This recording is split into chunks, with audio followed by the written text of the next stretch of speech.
Je serrai légèrement mon fidèle fusil d'assaut, adossé à la paroi intérieure du véhicule. Je ne voyais pas où nous allions, mais le trajet était assez fluide. Je supposais donc que nous ne nous rendions pas dans une région trop éloignée. Cela faisait longtemps que je n'avais pas participé à une mission, et ce long trajet m'a étrangement rappelé ma première mission au sein de l'équipe. À l'époque, j'étais nerveux, et mon commandant l'avait remarqué. Il m'avait dit de me ressaisir, car dans notre métier, un moment de panique peut coûter la vie à vos camarades ou à vous-même. Je l'ai écouté, je me suis concentré autant que possible, et au final, la mission s'est déroulée avec succès, sans aucune perte. Depuis, j'ai participé à d'innombrables missions et, assis dans le transport blindé, je ne ressentais rien de comparable à la nervosité du novice que j'étais lors de ma première mission. Nous serons sur place dans 5 minutes. Préparez-vous, a déclaré le conducteur depuis le siège avant. Compris, a répondu le commandant de l'escouade Jones en se tournant vers nous. Enlevez le cran de sûreté et passons en revue les détails de la mission une fois de plus. Comme on me l'avait ordonné, j'ai désarmé mon arme et je suis retourné à ma position initiale, adossé au mur, mais en serrant mon fusil un peu plus fort. Le commandant et 2 autres membres de mon équipe, Bryant et Torres, se sont penchés en avant, visiblement nerveux. « Alors, qu'est-ce qu'on fait ?» demanda Bryant. Le commandant posa la crosse de son fusil sur le sol, le canon pointé vers le haut, et dit « Cela fait plus de 2 heures que nous n'avons plus de nouvelles des gardes du campus. Ils sont 5 et doivent n'en faire rapport au quartier général toutes les heures. Mais pour une raison quelconque, les 5 se sont tus en même temps et ne donnent plus de nouvelles depuis. Il est presque 2 heures du matin vendredi, dit Torres en haussant les épaules. Ils se sont peut-être simplement endormis ou ont trop bu. Le quartier général pourrait leur accorder encore 1 heure avant de nous alerter. Ils ont une raison de faire rapport aussi souvent, Torres, objecta le commandant. Le campus est un site de haute importance et dès qu'il s'y passe quelque chose de suspect, le quartier général doit agir. Et si les 5 ont réussi à s'endormir en même temps ou se sont présentés ivres à leur poste, ils auront à s'inquiéter de choses plus graves que la simple perte de leur emploi. « Quelle est notre mission ?» demandai-je calmement, ce qui fit tourner brusquement la tête des autres membres de l'équipe vers moi. « Nous nous rendons à la cabine de sécurité la plus proche, près du parking, et nous évaluons la situation, a déclaré Jones. Si le gardien est là, nous cherchons à savoir ce qui s'est passé. S'il n'est pas là, nous devrons entrer. D'autres équipes viendront nous prêter main forte ? Ai-je demandé. Jones a secoué la tête. Nous manquons de personnel actuellement. L'équipe Alpha est sur une autre mission, et les autres équipes sont trop importantes pour les zones où elles ont été affectées. Elles doivent rester là-bas en cas d'incident. Mais le campus est immense. Comment diable allons-nous pouvoir inspecter tout cet endroit ? Demanda Torres. Le camion ralentit et s'arrêta. Le chauffeur coupa immédiatement le moteur, nous plongeant dans un silence complet. « Nous sommes arrivés, dit-il. Le commandant regarda Torres et répondit. « C'est notre travail. » La porte arrière du véhicule blindé s'ouvrit et les lampadaires inondèrent instantanément l'habitacle d'une lumière orange. Je sortis à la suite de mes camarades et regardai autour de moi. Nous étions dans un parking presque vide, à l'exception de 4 voitures garées qui, je suppose, appartenaient aux gardes et aux autres employés de nuit. Juste devant nous, à côté de la guérite, se trouvait une barrière entourée de chaque côté d'une haute clôture qui s'étendait bien au-delà de notre champ de vision. C'était l'entrée du campus. Vu de derrière la clôture, l'endroit ressemblait plus à une prison qu'à une université, et je me suis demandé si c'était l'impression qu'il cherchait à donner. À l'intérieur du campus, il y avait de grands arbres, divers chemins pavés et des bâtiments universitaires, tandis qu'à l'extérieur, le terrain était entouré d'une forêt dense qui coupait complètement le campus de la civilisation.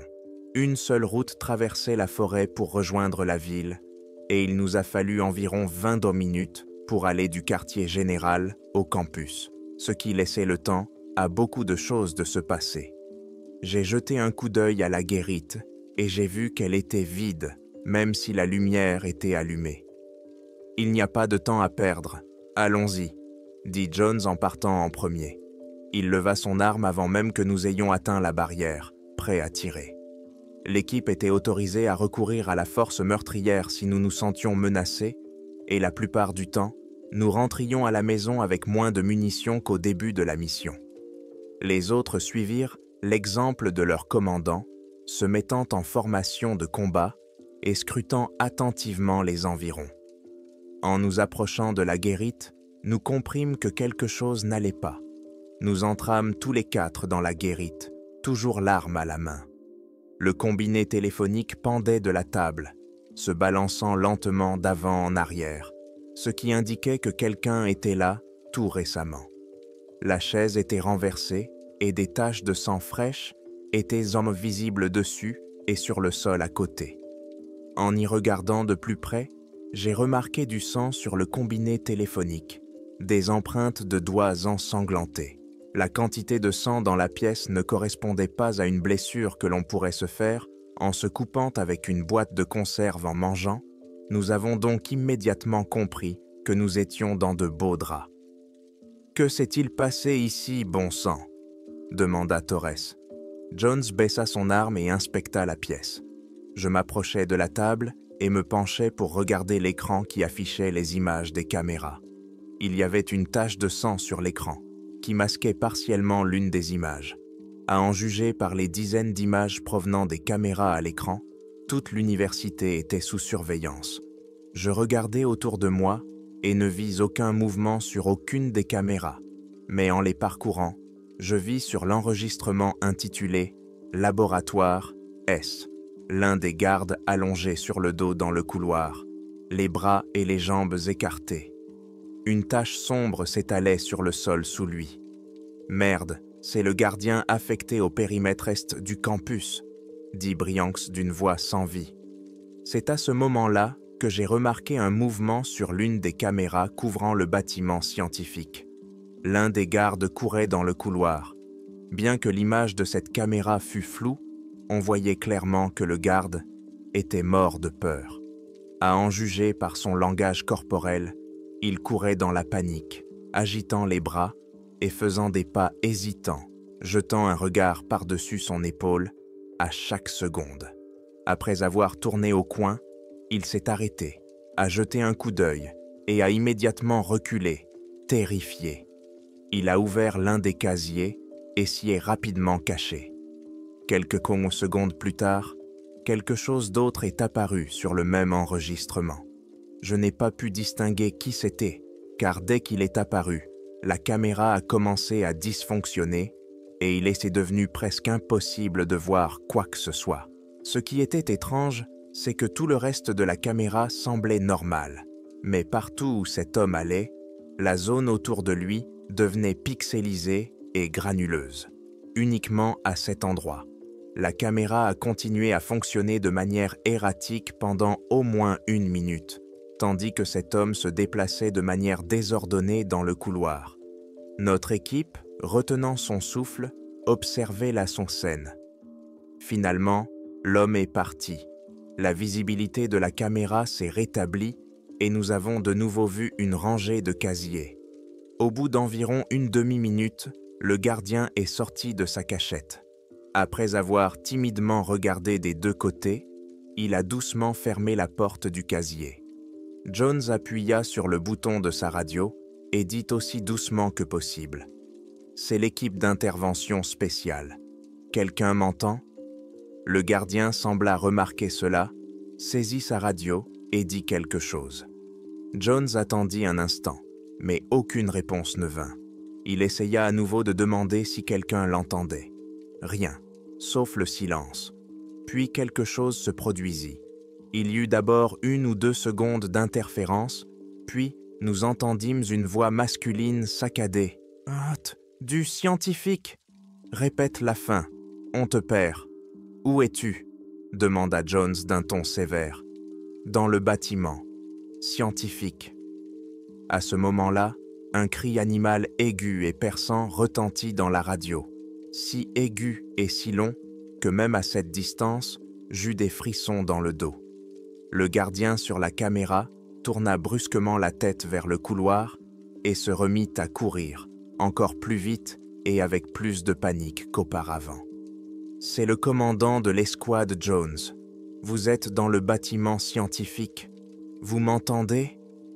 Il y eut à nouveau des grésillements, mêlés à des halètements saccadés et aux mêmes cris monstrueux, puis tout redevint complètement silencieux.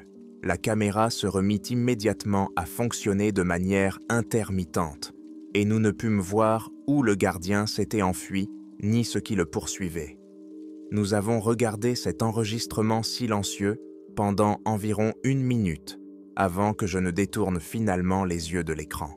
« Il a mentionné le bâtiment scientifique, » ai-je dit. « Je pense que nous devrions vérifier cet endroit en premier. »« Nous devrions peut-être appeler des renforts, » a déclaré Torres. « Tu connais les règles, » a répondu Jones. « Pas de renfort tant que nous n'avons pas confirmé à quoi nous avons affaire. Brianx, tu restes ici et tu surveilles les caméras. Informe-nous de tout mouvement. Compris. À vos ordres, » acquiesça Brianx avant de soulever une chaise et de s'asseoir à la table. « Vous deux venez avec moi. Nous devons essayer de sauver ce gardien et obtenir des informations de lui, » dit Jones. Nous avons rapidement étudié la carte accrochée au mur de la guérite, sur laquelle étaient indiqués tous les points clés du campus. À notre grand soulagement, le bâtiment des sciences était assez proche de la guérite, car le campus était immense. « Allons-y, » dit Jones en ouvrant la porte. Dehors, tout était étrangement calme pendant que nous marchions. On n'entendait même pas le chant des oiseaux, ni le bourdonnement des insectes. Seuls les bruits de nos bottes résonnaient sur l'asphalte. Avec toutes ces années d'entraînement et les missions que nous avions accomplies, nous savions qu'il ne fallait pas baisser la garde. Je surveillais donc le côté gauche et Torres le côté droit. Jones marchait devant, veillant à ce que personne ne surgisse devant nous par surprise. Le bâtiment scientifique se dressait devant nous, tel un géant silencieux de 4 étages. Certaines salles de classe étaient encore éclairées, mais la plupart étaient mannes de plongée dans l'obscurité totale. « Brian, tu vois quelque chose ?»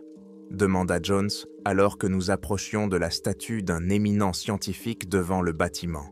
« Non, je ne vois pas non plus de garde, » répondit Brianx. « Très bien, entrons. » Jones ouvrit la porte d'entrée et nous nous précipitâmes tous les trois à l'intérieur, pointant nos armes et nos lampes torches dans toutes les directions, éclairant le couloir et les casiers devant nous.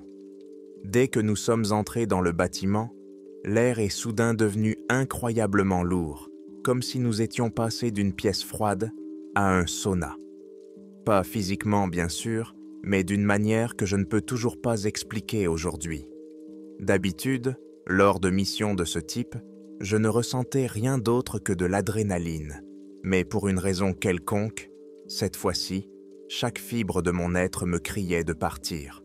Cependant, je ne pouvais pas le faire.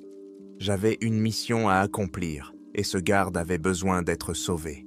Le chef de l'équipe est parti le premier et je l'ai suivi lorsqu'il nous a fait signe de rester près de lui, avançant silencieusement pas à pas, sans perdre notre vigilance. La règle générale pour l'équipe était d'éviter de parler pendant la mission, sauf en cas d'absolue sécurité, car cela pouvait révéler notre position. Jones préférait donc utiliser des signaux manuels. Nous n'avions pas parcouru la moitié du couloir qu'un bruit sourd retentit au loin. Jones leva la main pour nous signaler de nous arrêter. Nous nous sommes figés en silence, armes levées, visant le fond du couloir, couvrant à la fois les côtés gauche et droit, où le couloir se divisait en deux.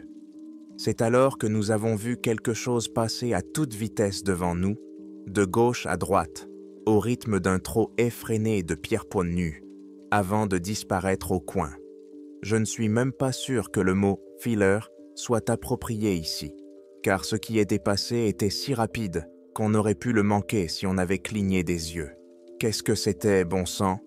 demanda Torres, agitant son arme d'un côté à l'autre, perplexe. Nous avons regardé devant nous sans cligner des yeux, les doigts sur la gâchette. Jones appuya prudemment sur le bouton de la radio et demanda « Brian, tu vois quelque chose ?» Des interférences se firent entendre de l'autre côté. « Brian ?» répéta Jones, mais il n'obtint aucune réponse. Il semblait sincèrement indécis quant à la meilleure marche à suivre, mais après une minute de réflexion, il nous fit signe de le suivre. Il pointa son arme vers le coin où cette chose rapide avait disparu. Et là, honnêtement, je ne sais pas ce qui s'est passé ensuite. Il y eut un cri strident, semblable à celui que nous avions entendu à la radio, qui me rappela étrangement le crissement des pneus d'une voiture. Mais cette fois-ci, il était plus profond, empreint d'une colère et d'une rage audibles. Jones ouvrit le feu, remplissant mes oreilles d'un tintement mêlé à l'écho des coups de feu. Tout cela n'a duré que 2 secondes, pas plus, car dès que Jones a commencé à tirer, et avant que Torres et moi ayons pu l'atteindre, cette chose a filé dans la même direction, aussi vite qu'auparavant. Mais cette fois-ci, elle a emporté Jones avec elle, et ils ont tous deux disparu au coin de la rue. En un instant, tout s'est passé si vite que nous avons vu le fusil de Jones tomber bruyamment du vide sur le sol. Torres s'est précipité vers lui et a pointé son arme dans la direction où le commandant avait été emporté. Je l'ai suivi, inspectant le couloir avec lui. Il était vide, des rangées de casiers des 2 côtés et un couloir s'enfonçant dans une obscurité absorbante que nos lampes de poche ne pouvaient éclairer jusqu'au bout. Mais à part cela, rien. « Commandant !» cria Torres dans l'obscurité. Au loin, un autre cri résonna, cette fois-ci beaucoup plus long, me remplissant d'une peur primitive. J'entendis le même bruit de pieds nus, claquant sur le sol et se rapprochant rapidement, et je compris que nous devions partir d'ici. « Torres, nous devons partir d'ici tout de suite !» Je me suis tourné vers la sortie avec Torres et nous nous sommes précipités dans le couloir. Le cri retentit à nouveau, cette fois juste au-dessus de mon oreille, et j'entendis un bruit sourd et un cri. Comprenant que Torres avait trébuché et était tombé, je me suis retourné pour l'aider, et, à ma grande horreur, j'ai vu qu'il était traîné dans le couloir par la jambe, presque aussi vite que Jones, mais assez lentement pour que je puisse voir son visage terrifié, alors qu'il essayait en vain de m'atteindre et criait, sans pouvoir m'aider. J'ai ouvert le feu sur ce qui pouvait le traîner, même si je ne voyais rien dans l'obscurité. Et juste avant qu'il ne disparaisse au coin, j'ai vu Torres, toujours traîné, se retourner et tirer sur son ravisseur. Les coups de feu ont continué pendant quelques secondes, avant de s'arrêter brusquement. Je restais là, mon arme pointée vers le fond du couloir, respirant bruyamment, le faisceau de ma lampe torche balayant sans cesse le sol de haut en bas. Je n'arrivais pas à comprendre ce qui venait de se passer. C'est alors qu'un bruit me sortit de ma transe. C'étaient les mêmes pas qu'avant, juste au coin, mais cette fois-ci, ils étaient lents, saccadés, traînant sur le sol, et ils se rapprochaient. « Il revient te chercher! Cache-toi !» ai-je entendu la voix paniquée de Brian dans la radio. Je n'arrivais pas à prendre une décision. Fuir? Me battre? Me cacher?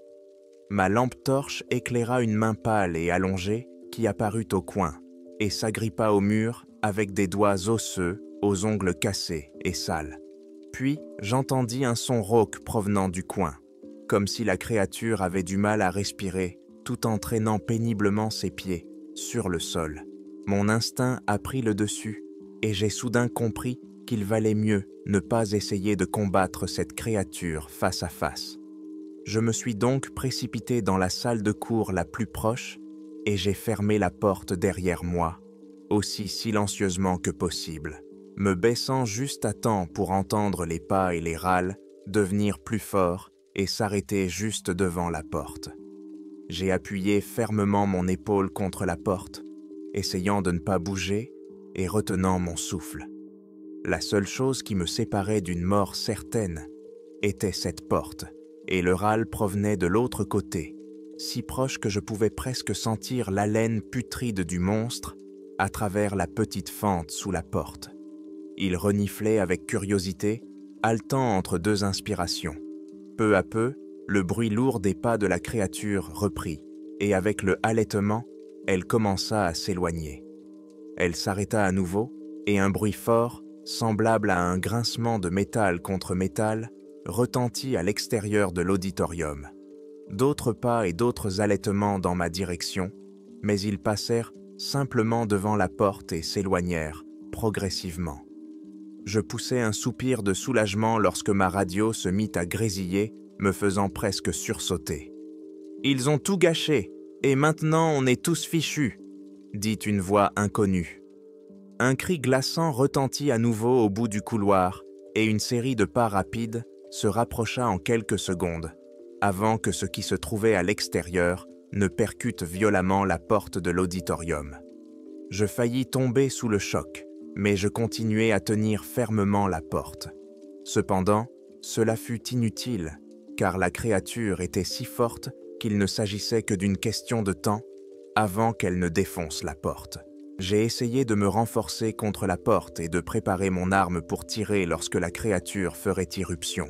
Mais avant que j'aie eu le temps de le faire, un grand fracas a retenti quelque part dans le bâtiment, et les coups contre la porte ont cessé instantanément. Un autre cri a retenti juste au-dessus de mon oreille, suivi d'un bruit de pas incroyablement rapide qui semblait avoir parcouru une grande distance en quelques secondes, avant de s'arrêter complètement. Quelle que soit la cause de ce craquement, cela avait attiré l'attention de la créature, ce qui m'arrangeait bien. Je ne savais pas combien de temps il me restait. Je devais donc agir rapidement. « Il est parti », dit calmement Brianx dans la radio. « La voie est libre. »« Brianx, où diable étiez-vous » le réprimandai-je avant de me déplacer immédiatement dans un coin de l'auditorium pour ne pas attirer la créature à nouveau. « Quelle est cette créature? Et où sont Jones et Torres ?»« Désolé, » dit Brianx dans la radio. « Ils sont morts. Tu dois partir de là. Je vais appeler des renforts. »« Merde, mec, c'est sûr là-bas ?» demandai-je. « D'après ce que je vois, il n'y a personne. Bouge ton cul avant qu'il ne revienne. » Je sortis prudemment de l'auditorium, mon arme à la main, jetant d'abord un coup d'œil au fond du couloir, puis vers la sortie. Dès que je l'eus fait, je ne pus m'empêcher de marmonner « Mais qu'est-ce que c'est que ça ?» Avec agacement et perplexité, je regardais la sortie. Les poignées métalliques de la porte étaient tordus, rendant impossible son ouverture. J'étais piégé. « Brianx, à vous. La porte a été bloquée, » dis-je dans la radio, en regardant par-dessus mon épaule. « Quoi ?» demanda Brianx une seconde plus tard. « La porte était bloquée. Cette créature a tordu les poignées de métallique. Je ne peux pas sortir, » dis-je, cette fois avec beaucoup plus d'agacement. Il y eut une minute de silence avant que Brianx ne réponde enfin. « Merde. Écoute, il y a une porte de service dans le bâtiment. Tu dois passer de l'autre côté. » « Compris. Tu as appelé des renforts ? » ?»« Oui, mais ils arriveront dans 1 heure. »« Tu te fous de moi ?» Des pas lourds retentirent à l'étage supérieur, me rappelant que je devais parler plus bas. Je serrai fermement mon fusil et attendis que les bruits de pas s'estompent avant de reprendre la communication. Cette fois, plus doucement. 1 heure, c'est trop long. Ils nous auront tous tués d'ici là. Si cette créature sort, c'est fini pour nous tous. Toutes les autres équipes sont occupées. Écoute, je leur ai dit à quel point la situation était grave, et ils ont promis d'envoyer des gars en armure. En attendant, tu dois juste te tirer de là, dit Brianx. Je ne peux pas partir. Il y a encore quelqu'un de vivant ici. Je les ai entendus à la radio, il y a peu. Oui, c'est probablement le garde. Il se cache dans le laboratoire du sous-sol. Tu le vois ? Oui, mais oublie-le. Tu dois te tirer de là. Je soupirai. Non, les renforts mettront trop de temps. Je dois le récupérer avant que la créature ne l'atteigne et obtenir des informations. « Tu es fou ?» s'écria Brian, la voix agitée. « Tu as vu cette créature? Elle a emporté Torres et Jones. Tu dois… » « Où était la créature maintenant ?» l'interrompis-je. Brian resta silencieux un instant avant de répondre. « Au 3e étage. Je ne parviens toujours pas à le voir clairement. Il doit créer des interférences avec les caméras. »« Tu vois Torres et Jones quelque part ?» demandai-je. « Non, ils ont été emmenés hors du champ des caméras. Je doute qu'ils soient encore en vie. »« Compris. Je vais chercher le gardien. Tenez-moi au courant des mouvements de la créature. »« Fin de transmission, » répondit mollement Brianx. Je levai mon arme et avançai lentement dans le couloir en essayant de faire le moins de bruit possible. Bien que le bâtiment semblait vide, il faisait si sombre, même avec ma lampe torche, que j'avais l'impression que quelque chose pouvait surgir devant moi à tout moment, surtout compte tenu de la vitesse absurde de cette créature. Je me souvenais avoir vu sur la carte dans la cabine de sécurité que l'escalier du bâtiment se trouvait du côté ouest, alors je tournai à gauche. Ce fut une bonne décision, car au fond de moi, je voulais suivre le chemin où Jones et Torres avaient disparu, dans l'espoir de trouver au moins leur corps, à défaut d'autre chose. J'étais sur le point de tourner au coin, lorsque j'aperçus des taches de sang sur le sol. Elles s'étendaient en ligne droite et disparaissaient hors de la portée de ma lampe torche. Je suivis lentement les traces, en veillant attentivement à ce que la créature ne revienne pas soudainement. Puis, la traînée de sang s'est soudainement interrompue, et ma lampe a éclairé une chaussure. Je me suis approché et j'ai compris qu'il s'agissait d'un corps entier, ou plutôt de ce qu'il en restait. Le corps était coupé en deux et littéralement déchiré de l'entrejambe jusqu'au ventre. Non, plutôt déchiqueté. La position anormale des jambes indiquait que la créature avait peut-être attrapé sa victime par les jambes et déchiré son corps en morceaux. Aussi incroyable que cela puisse paraître. Mais, encore une fois, vu la vitesse à laquelle la créature avait emporté mes compagnons, cela ne semblait pas si invraisemblable. Une grande mare de sang et d'entrailles répandues ornait le sol autour du corps. J'ai reconnu l'uniforme et mon cœur s'est serré lorsque j'ai dirigé ma lampe torche vers le visage de la victime. Les yeux de Jones fixaient le plafond.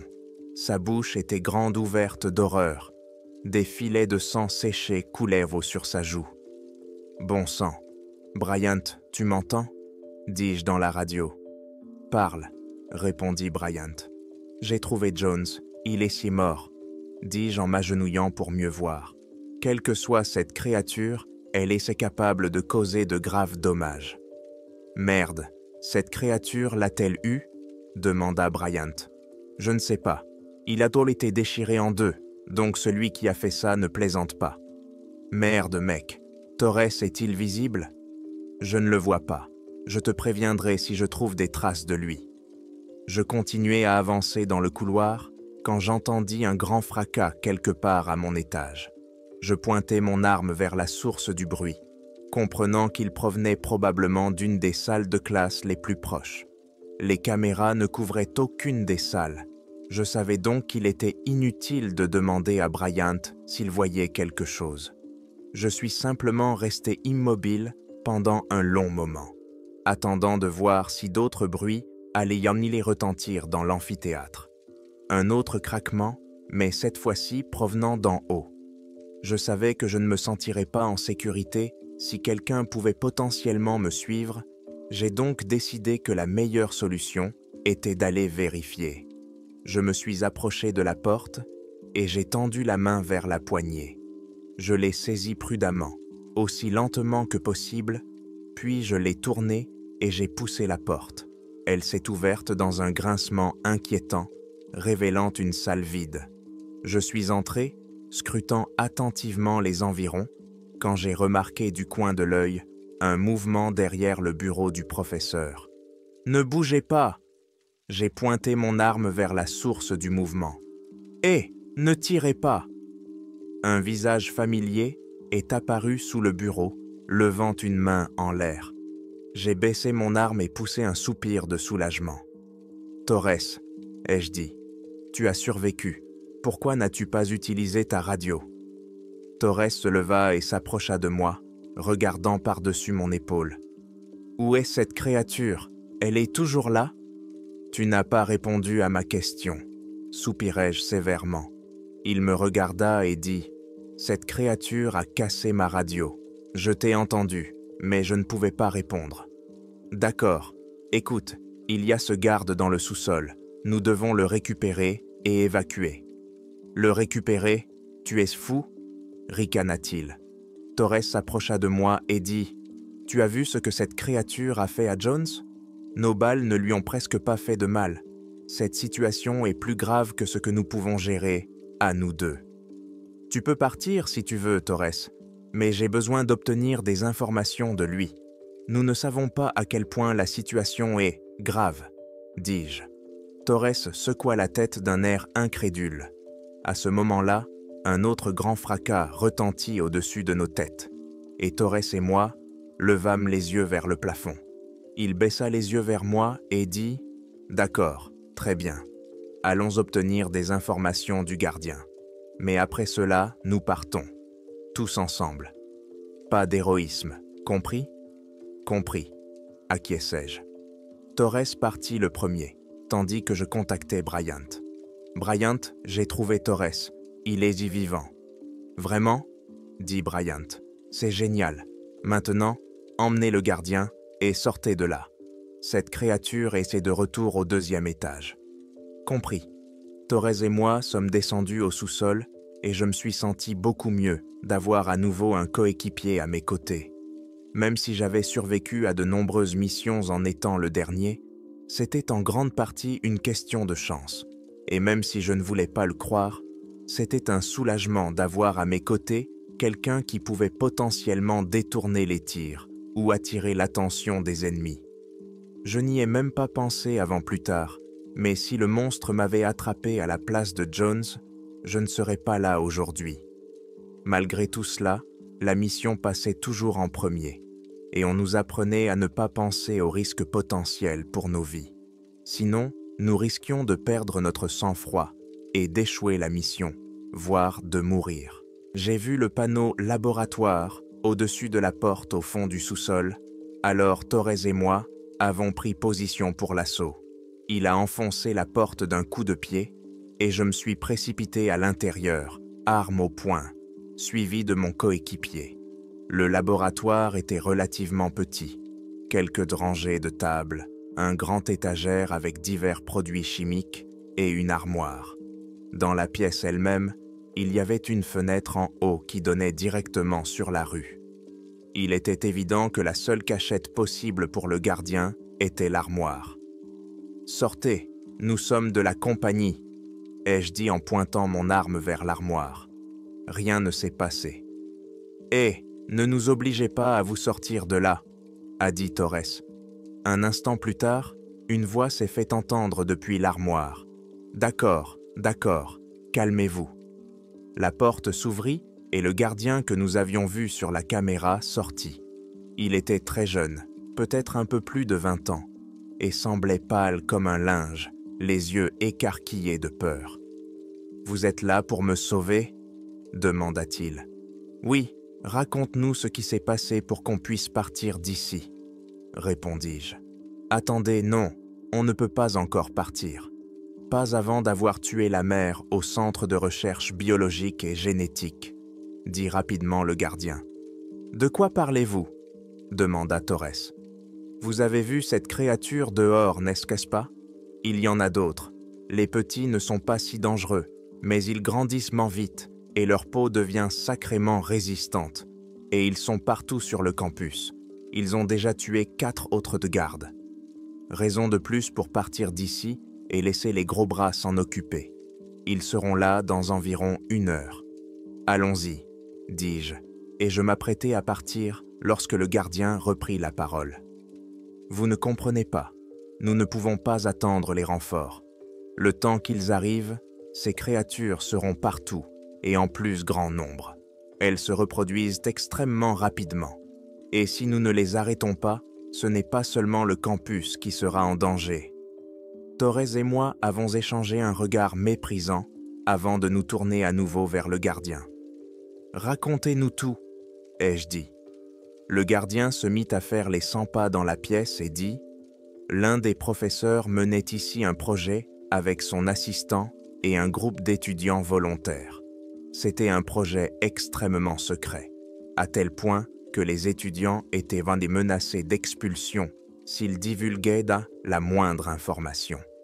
Il s'appelait « Projet Fertilité ». Alors, comment le savez-vous? Parce que l'expérience a mal tourné et que maintenant, tout est hors de contrôle.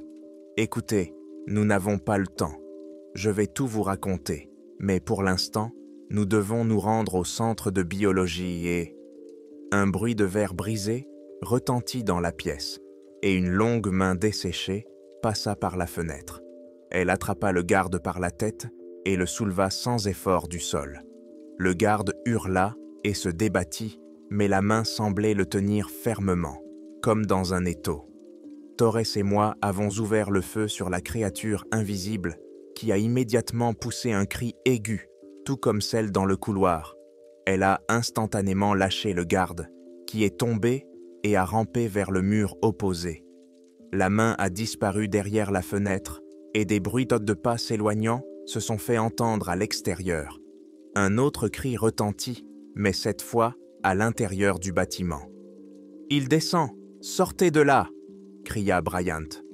Une seconde plus tard, nous entendîmes le même bruit de pas effrayant, mais cette fois, il se rapprochait rapidement et la porte de l'auditorium s'ouvrit brusquement. Devant nous se tenait une créature humanoïde grande et pâle. C'est la meilleure description que je puisse donner. Elle était si grande que je me suis demandé comment elle avait pu entrer ici, car le linteau de la porte était plus bas que sa tête, même si elle avait été voûtée. Son visage ressemblait à celui d'un humain, mais il était déformé, avec des yeux minuscules et asymétriques, une bouche tordue et une mâchoire qui semblait avoir été cassée à plusieurs endroits. De fines mèches de cheveux noirs dépassaient son de sa tête. Son corps était maigre, voire émacié, à tel point que je pouvais voir ses côtes saillir sous sa peau humide. Ses bras étaient trop disproportionnés, presque jusqu'au sol, avec d'énormes mains à leur extrémité. Ses jambes étaient gonies tout aussi maigres et se terminaient par de grands pieds plats qui m'ont immédiatement fait me demander comment diable il pouvait courir aussi vite. Dès qu'il entra, il regarda à gauche, vers le garde près du mur. Il ouvrit la bouche et hurla, dévoilant des rangées de dents noircies et ébréchées. Il attrapa le garde par le bras, qui hurla également, et j'ouvris le feu. Mais la créature ne fit que tressaillir légèrement sous l'impact de la balle. De plus, il semblait que la chair de la créature était si dure que les balles ne pénétraient même pas sa peau. Elle brandit le garde et le jeta sans effort sur le sol, comme s'il n'était pas plus lourd qu'un sac de plumes. Le garde se tut instantanément lorsque sa tête heurta le sol, mais il était toujours conscient. La créature ne s'arrêta pas là, mais frappa à nouveau le garde avec un bruit dégoûtant. Elle continua ainsi, laissant à chaque fois une tache de sang de plus en plus grande, à l'endroit où elle frappait. Lorsqu'elle eut fini avec le garde, son crâne était enfoncé et son corps réduit à un amas sanglant de membres déformés de manière anormale.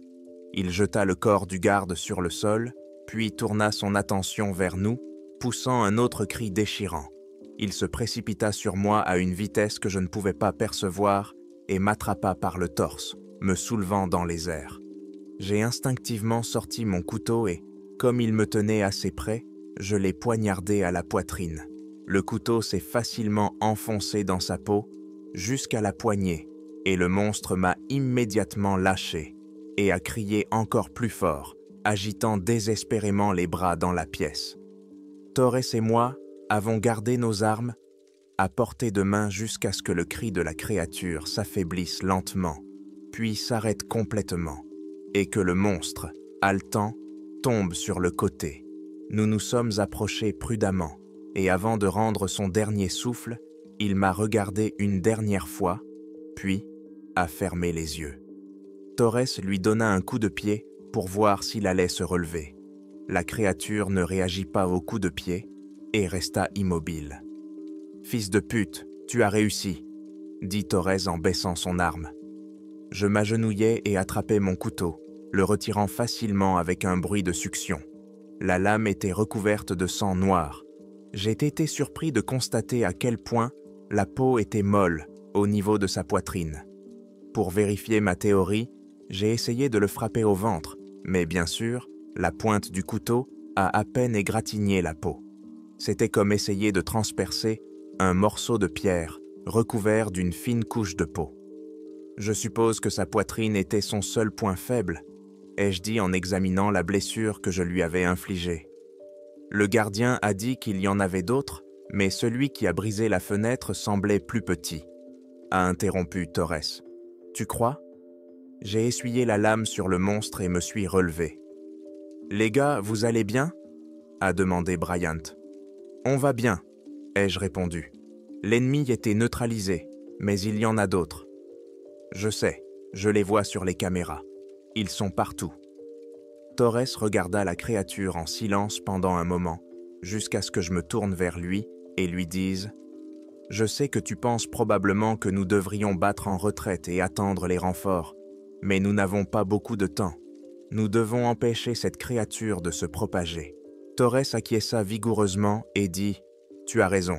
S'ils grandissent vraiment aussi vite que l'a dit le gardien, imagine ce qui se passera si nous nous retrouvons avec des dizaines ou des centaines d'entre eux. » Je recontactai Bryant et lui dis « Bryant, nous devons trouver le centre de recherche biologique et génétique. Tu le vois sur la carte. »« Attends, » dit Bryant. « Oui, il se trouve au sud-ouest de votre position. Ce doit être un grand bâtiment bleu. Je vous y rejoindrai. »« Attends, avant de faire ça, j'ai besoin que tu contactes le quartier général et que tu leur demandes des informations sur le projet fertilité. » « Le projet fertilité? Qu'est-ce que c'est? Je n'ai pas le temps de t'expliquer. Fais-le et on se retrouve devant le bâtiment. » Bien. Je tapotai l'épaule de Torres et, me tournant vers la porte, je dis « Allons tuer cette salope. » Le trajet jusqu'au centre de recherche biologique et génétique se déroula sans incident. De temps en temps, Torres et moi avions l'impression d'entendre des bruissements dans les buissons, mais personne ne nous a attaqués. Lorsque nous sommes arrivés devant le bâtiment, j'ai de nouveau contacté Bryant par radio. « Bryant, faites-moi un rapport sur la situation, » ai-je dit.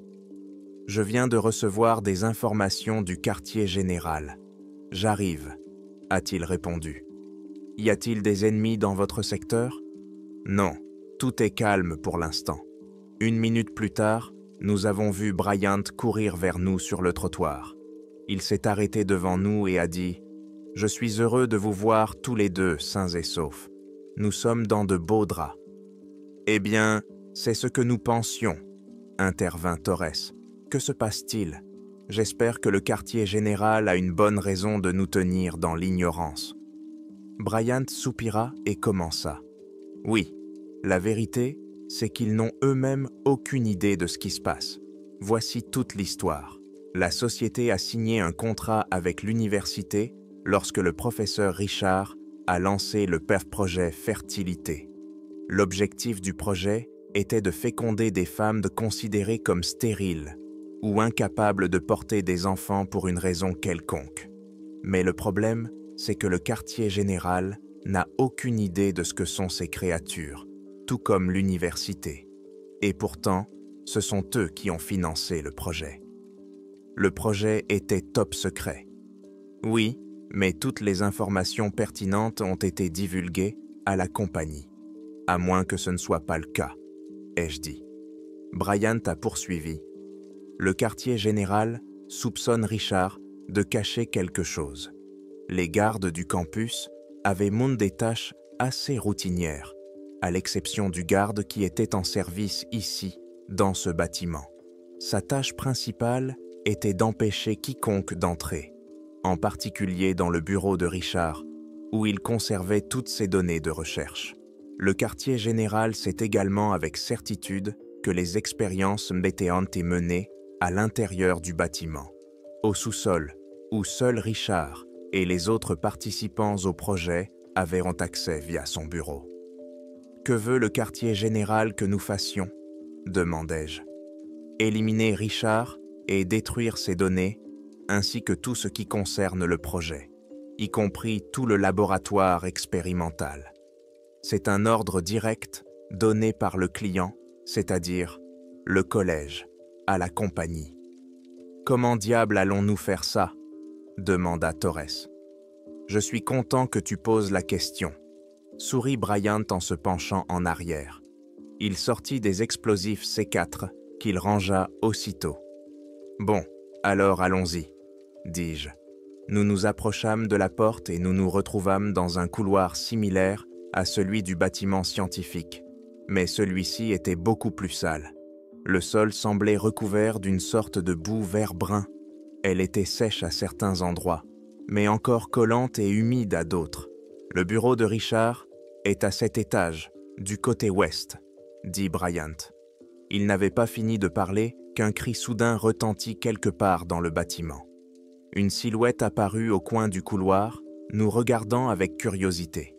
Puis la créature est sortie à la lumière, et j'ai vu quelque chose qui ressemblait à la grande créature qui avait tué Jones et le gardien. Sauf qu'elle était beaucoup plus petite, de la taille d'un enfant peut-être.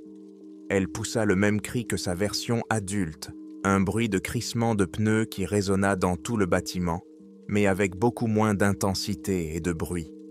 Nous avons réussi à la faire taire à mi-chemin avec quelques de balles, mais il était trop tard. Des dizaines de cris ont rempli le bâtiment, et immédiatement, à notre étage et aux étages supérieurs, nous avons entendu des centaines de petits pas courir partout.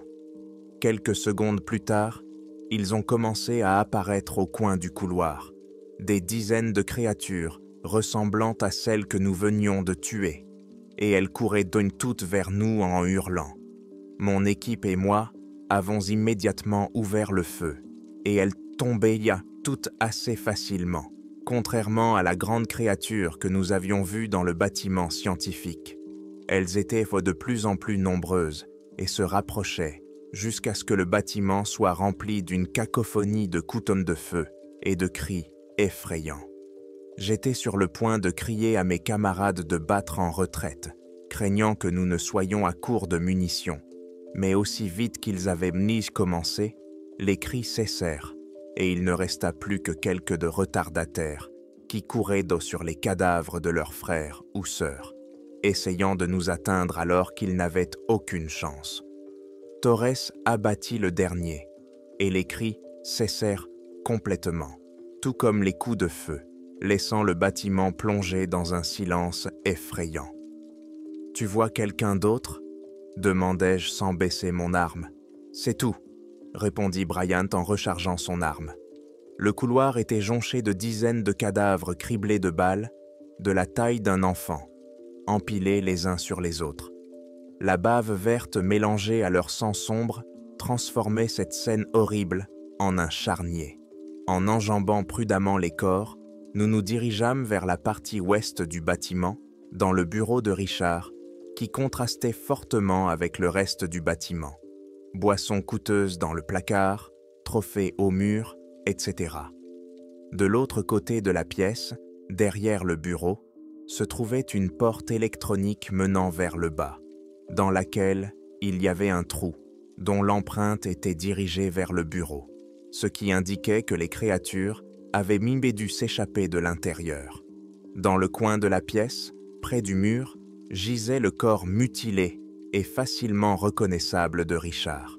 « C'est notre homme ?» demandai-je. « On dirait bien », répondit Torres en s'agenouillant pour l'examiner. « Il n'y a aucune raison pour qu'il y ait quelqu'un d'autre ici.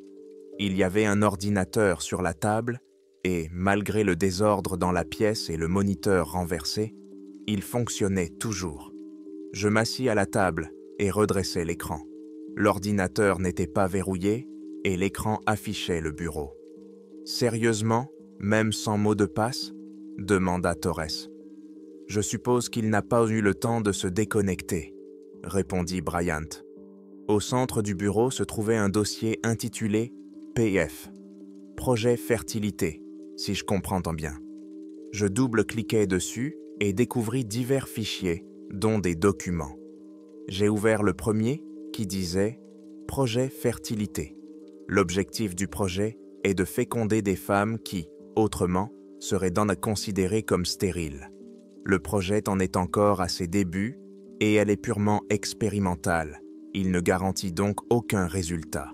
De plus, les effets secondaires n'ont pas été éliminés à 100% et peuvent même se manifester chez certaines personnes. À cet égard, tous les participants, y compris les sujets testés, sont tenus de signer un accord de confidentialité sous peine de poursuite fédérale en cas de divulgation d'informations confidentielles. 5 femmes âgées, de 20 à 28 ans, qui ne peuvent même pas avoir d'enfants et se sont portées de volontaires, participent à l'étude. Elles resteront dans l'établissement pendant la durée du projet. 3 mois en cas d'échec, 12 mois en cas de conception. Pendant cette période, mon assistant et 12 étudiants participant volontairement au projet effectueront des tests quotidiens sur les sujets. L'ensemble du projet a été financé par l'université. « Bon sang », dit Bryant. « Je me demande ce qui est arrivé à ces femmes. » J'ai ouvert le document suivant qui contenait la chronologie des événements. Il disait « Premier jour. Les sujets ont été amenés à l'établissement. Chaque sujet a reçu une variété différente de supprimés. Les changements devraient se produire dans les 14 jours. Aucun changement visible. Jour 7. Les sujets 2 et 4 sont décédés de manière inattendue pendant la nuit. Je me suis débarrassé de leur corps et j'ai dit aux autres participants qu'ils avaient quitté le projet et avaient été libérés. Jour 9. Sur les 5 sujets, 2, le sujet 1 et le sujet 3, ont obtenu un résultat positif au test de grossesse. Il s'agit d'une avancée scientifique majeure qui pourrait résoudre le problème séculaire de l'infertilité chez les couples mariés et au-delà. Jour 21.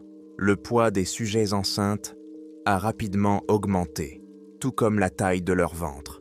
La grossesse semble progresser beaucoup plus rapidement que prévu, car l'échographie montre une croissance du fœtus qui n'était pas attendue avant le 3e trimestre. Jour 26. Le sujet 1 est décédé vers 1h du matin. La croissance rapide du bébé est devenue incontrôlable, car le ventre du sujet s'est déchiré de l'intérieur. L'enfant est mort peu après, et l'examen a révélé des malformations physiques évidentes. Sous le texte se trouvait une photo montrant le corps sans vie de l'enfant sur un lit d'hôpital. Mais ce n'était pas un enfant ordinaire. C'était l'une de ces créatures hideuses que nous avions vues auparavant. « Merde, mec », a dit Torres. J'ai fait défiler la page vers le bas. Jour 27. Le sujet 3 a accouché par césarienne. Tout comme l'enfant du sujet 1, l'enfant du sujet 3 présentait des malformations physiques et était incapable de respirer par lui-même. Il a été placé en couveuse et continuera à être surveillé. Jour 31. L'enfant du sujet 3 a montré des signes de croissance rapide, atteignant un poids de 23 livres en seulement 4 jours. Il a également grandi en taille et a donc été placé dans une couveuse plus grande. Jour 40. L'enfant continue de grandir, dépassant les 8 pieds de hauteur et pesant près de 400 livres. Mais ce n'est pas sa seule particularité. Un scan a révélé que l'enfant portait son propre enfant dans son ventre. On l'a donc baptisé « mère ». Les fonds alloués par l'université ne suffisent pas non plus. Mais si j'en demande davantage, ils exigeront des preuves solides justifiant cette demande. Je ne doute pas qu'ils mettront fin au projet s'ils découvrent ce qui se passe, ici, Mais je ne peux pas m'arrêter maintenant. Je vais donc continuer à fournir secrètement mes propres fonds. 52e jour. La mère a déjà donné naissance à 3 autres enfants, tous encore plus hideux qu'elle. Elle ne peut toujours pas respirer seule et doit donc rester en couveuse. Mais il semble que de plus en plus de fœtus se développent en elle. 67e jour. Les enfants de la mère suivent le même schéma qu'elle, donnant naissance à leurs propres enfants à un rythme rapide. Ces enfants, qualifiés de « rejetés », peuvent atteindre une taille énorme, surpassant les humains en taille et en force physique. Dans leur jeunesse, leur peau est douce, comme la nôtre. Mais à mesure qu'ils grandissent, leur peau s'endurcit, en commençant par le bout des doigts et des orteils, jusqu'à atteindre la région autour de la poitrine et du cœur. Une fois que leur peau est complètement endurcie, il devient pratiquement impossible de les tuer. Cependant, des tests supplémentaires sont nécessaires. Une autre particularité est que la mère semble capable de communiquer avec ses enfants, malgré l'absence de toute forme de communication visible. Quoi qu'il en soit, le projet a été jugé réussi et sera donc clos. Demain, tous les sujets, à l'exception de la mère, seront éliminés. La mère sera envoyée à supprimer pour y être étudiée plus en détail. Je superviserai personnellement les tests. Bien que l'objectif initial du projet fertilité ait été atteint, les résultats ne peuvent être utilisés pour la conception par des civils et seront plutôt utilisés comme marchandises sur le marché noir des armes. L'assistant, les sujets et les étudiants participants seront éliminés afin d'éviter tout risque de fuite d'informations confidentielles. Le document s'arrêtait là. « Eh bien merde alors, quel tas de conneries !» dit Torres. « Quelque chose a dû mal tourner avant qu'ils aient même pu détruire le projet. Et les rebuts, dis-je. Nous devons vérifier le laboratoire expérimental en bas. » J'ai vu la protestation sur le visage de Torres, mais il savait que nous devions le faire. Bryant a également acquiescé. Nous n'avons donc pas perdu de temps. J'ai été le premier à passer par le trou dans la porte et mes compagnons m'ont suivi. La cage d'escalier du sous-sol était sombre, éclairée uniquement par nos lampes de poche et la lumière désormais faible du moniteur d'ordinateur du bureau. Mais en descendant, nous sommes tombés sur une autre porte enfoncée, derrière laquelle émanait une lueur verdâtre. Nous sommes entrés prudemment et avons poussé un cri de surprise à la vue de ce qui se présentait à nous. Devant nous se trouvait une grande pièce, très haute et très spacieuse, avec de chaque côté de longues rangées d'incubateurs géants, ressemblant à des tubes verticaux remplis d'un liquide vert. Au fond de la pièce se trouvait un incubateur beaucoup plus grand, au moins 3 fois plus grand que les autres tubes. À l'intérieur, un monstre géant somnolait, visible d'ici seulement sous forme de silhouette. La mère, pensai-je instantanément. Chaque tube contenait des lampes qui émettaient une lueur verte douloureuse qui se reflétait sur les murs et le sol, et nous inondait, mes compagnons et moi, d'une lumière verte. De nombreux tubes contenaient des créatures hideuses et desséchées de différentes tailles et formes qui semblaient somnoler et ne pas remarquer notre présence. Mais la plupart des tubes étaient à noter vides, leur verre brisé et leur liquide vert répandu sur le sol. « Je suppose que nous savons maintenant ce qui s'est passé ici, » dit Bryant. « Comment diable le collège a-t-il pu financer une telle chose sans savoir ce qui se passait sous son nez ?» demanda Torres. « Tu as lu le rapport, » intervins-je. Richard a utilisé ses propres fonds en plus de ceux du collège. Allons voir ce tube là-bas. Ça pourrait être la mère. Nous nous sommes avancés dans la pièce, observant attentivement les tubes intacts autour de nous au cas où il y aurait un mouvement soudain. À mesure que nous approchions, la mère devenait de plus en plus distincte, une créature qui mesurait facilement plus de 3,50 m. Bien qu'elle fût voûtée, son corps était desséché, à l'exception de son ventre, qui était nettement proéminent. Ses bras étaient disproportionnés, atteignant presque ses chevilles. Son visage, malgré le masque respiratoire qui lui couvrait la bouche, était aussi laid que celui de ses enfants, avec un front bombé et bosselé et de fines mèches de longs cheveux noirs flottant dans le liquide vert du tube. Ses yeux étaient fermés, et même d'ici, la peau de la créature semblait épaisse et écailleuse, comme celle d'un crocodile. Je savais que nous ne pourrions pas tuer cette créature avec des balles, alors j'espérais que le C4 suffirait à la réduire en morceaux. « Bryant, installons ce truc et tirons-nous d'ici, » dit Torres. Bryant sortit joyeusement le C4 et le fixa au tube. Presque aussitôt que l'explosif toucha le verre, la mère ouvrit les yeux et fixa Bryant de son regard perçant. Puis, le bruit du verre qui se brisait derrière nous emplit la pièce. Nous nous sommes retournés et avons vu les créatures sortir de leur tube en émettant des gargouillis tandis que du liquide s'écoulait de leur bouche. Nous avons immédiatement ouvert le feu, fauchant les créatures qui tentaient pitoyablement de sortir de leur réservoir. Mais alors, un autre bruit de verre brisé retentit, cette fois-ci provenant du tube de la mère. Je me suis retourné juste à temps pour voir la mère tenir fermement Torres par le torse, comme un jouet, et le soulever facilement. À ce moment-là, tous ces enfants dans la pièce étaient déjà morts. Alors nous avons concentré notre attention sur la mère et avons ouvert le feu sur elle. Comme prévu, les balles ont simplement rebondi, tandis que nous regardions avec horreur Torres crier de plus en plus fort, et la mère le serrer de plus en plus fort, comme dans un étau. Nous avons continué à tirer sans interruption, et pendant un instant, l'étreinte de la mère sur Torres s'est relâchée, puis elle l'a resserré, fort et rapidement, écrasant cette fois le corps de Torres et le tuant instantanément. Elle a projeté son corps inerte à travers la pièce, et il m'aurait heurté et probablement écrasé si je ne m'étais pas écarté. « Bâtis en retraite !» ai-je crié à Bryant, et nous nous sommes enfuis pour sauver notre peau. Un gémissement très profond et très fort retentit dans la pièce, faisant vibrer les murs.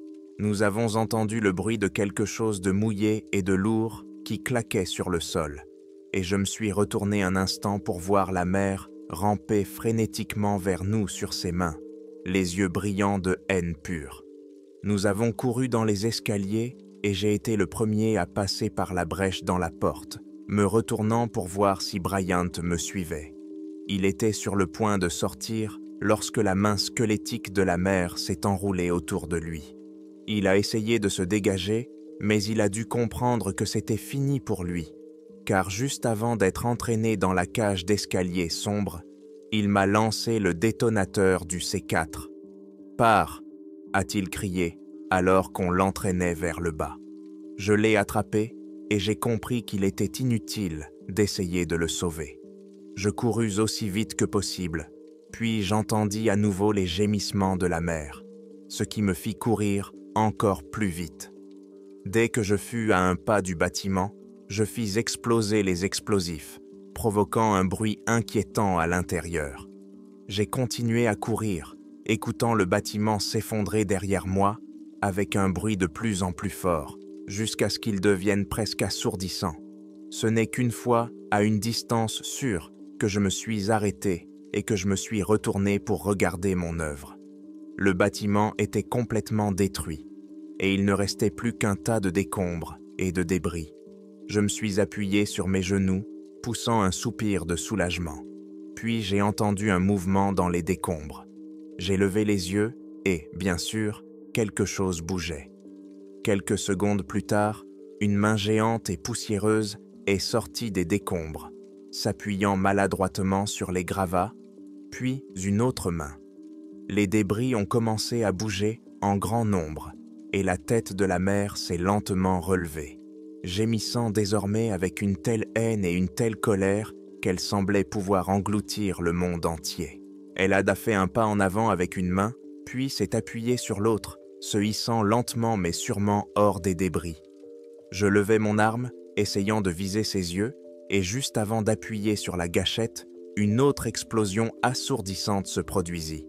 Je sentis la chaleur de l'explosion même à cette distance, lorsque la roquette frappa la mer. Cette fois, elle hurla d'agonie, mais recula également, manifestement effrayée. « Encore une roquette !» J'ai entendu quelqu'un crier « À l'abri !» J'ai obéi et, en me retournant, j'ai vu le transport blindé qui nous avait amenés ici s'approcher et décharger sans pitié son chargement de munitions sur la créature. Il y avait des dizaines d'autres véhicules blindés et même 2 chars, d'après ce que je pouvais voir. Ils ont tous déversé une pluie de roquettes et de balles sur la mer. Elle gémissait et agitait les bras comme pour chasser des moustiques agaçants. Mais peu à peu, sa peau écailleuse s'est couverte d'ecchymoses, puis de sang. Puis, lorsque sa peau fut suffisamment ramollie, l'infanterie blindée de la compagnie se précipita vers l'avant et commença à tirer sur son point faible, sa poitrine. Je me joignis à eux et tirai sur la créature avec la rage d'un homme dont toute l'escouade avait été sauvagement massacrée, sans retenue. La mère a crié et s'est mise à tournoyer, essayant maintenant de battre en retraite. Mais ses cris se sont tus et elle est tombée pitoyablement sur le tas de débris, rendant son dernier souffle. « Cessez le feu !» a crié quelqu'un. Puis le silence s'est installé. Plusieurs gardes en armure s'approchèrent avec hésitation du géant mort et confirmèrent qu'elle était bien morte, avant que le commandant ne commence à donner divers ordres à son unité sur la marche à suivre. Lorsqu'il eut terminé, il s'approcha de moi et me demanda « Où était le reste de votre escouade ?»« Ils ont été tués au combat, » répondis-je. « Nous ne savions pas à quoi nous avions affaire, et pourtant, tu as encore survécu, d'une manière ou d'une autre, » dit-il d'un ton moqueur sous son casque. Je ne répondis pas.